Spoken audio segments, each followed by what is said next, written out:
महाभारत में एक बेहद रोचक कथा मिलती है जो केवल पांडु ही नहीं बल्कि कुरु वंश के पूर्वजों से भी जुड़ी है।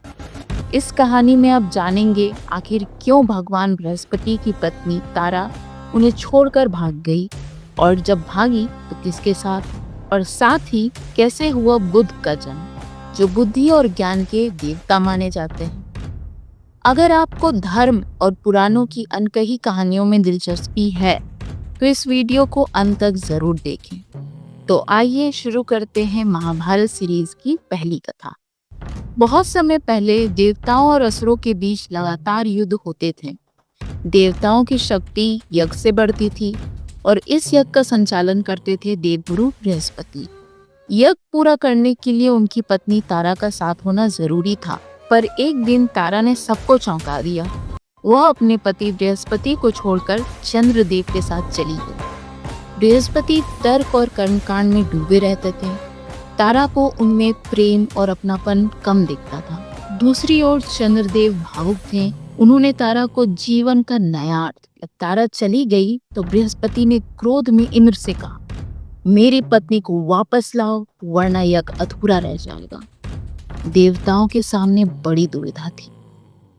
क्या तारा को जबरदस्ती उस पति के पास लौटाया जाए जो उन्हें सिर्फ यज्ञ का साधन मानते थे, या उन्हें उस प्रेमी के पास रहने दिया जाए जिसने उन्हें खुशियां दी। बहुत बहस के बाद देवताओं ने निर्णय लिया।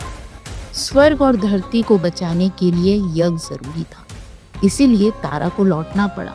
लेकिन जब तारा वापस आई उनके गर्भ में एक संतान थी। अब प्रश्न उठा, पिता कौन है, चंद्रदेव या बृहस्पति? तारा चुप रही। तभी अजन्मा शिशु स्वयं बोल पड़ा, माँ मुझे बताओ मैं किसका पुत्र हूँ? मुझे सत्य जानने का अधिकार है। सब हैरान रह गए। सब ने कहा, यह बालक अद्भुत है, यही आगे चलकर बुद्धि का स्वामी बनेगा और इसका नाम होगा बुद्ध। दबाव में तारा ने कहा, तुम चंद्रदेव की संतान हो। यह सुनकर बृहस्पति का क्रोध फूट पड़ा। उन्होंने शाप दिया, यह बच्चा न पुरुष होगा न स्त्री। देवता भयभीत हो गए। तभी इंद्र ने हस्तक्षेप किया और कहा, बृहस्पति चाहे बीज किसी का भी हो, संतान उसी की कहलाती है जो माँ का पति है, इसीलिए यह बालक तुम्हारा पुत्र ही कहलाएगा। और इसी प्रकार तारा ने जन्म दिया बुद्ध को, जो शरीर से चंद्रदेव के पुत्र थे पर समाज और नियमों से बृहस्पति के पुत्र। बुद्ध बने बुद्ध ग्रह के अधिपति, ज्ञान और बुद्धि के स्वामी। कैसी लगी आपको ये कहानी? कमेंट में जरूर बताइए। अगली बार हम लेकर आएंगे और भी अनोखी कहानियां जिसमें जानेंगे कि भगवान बुद्ध का विवाह कैसे हुआ। यकीन मानिए ये कहानियां और भी ज्यादा रोचक होने वाली हैं।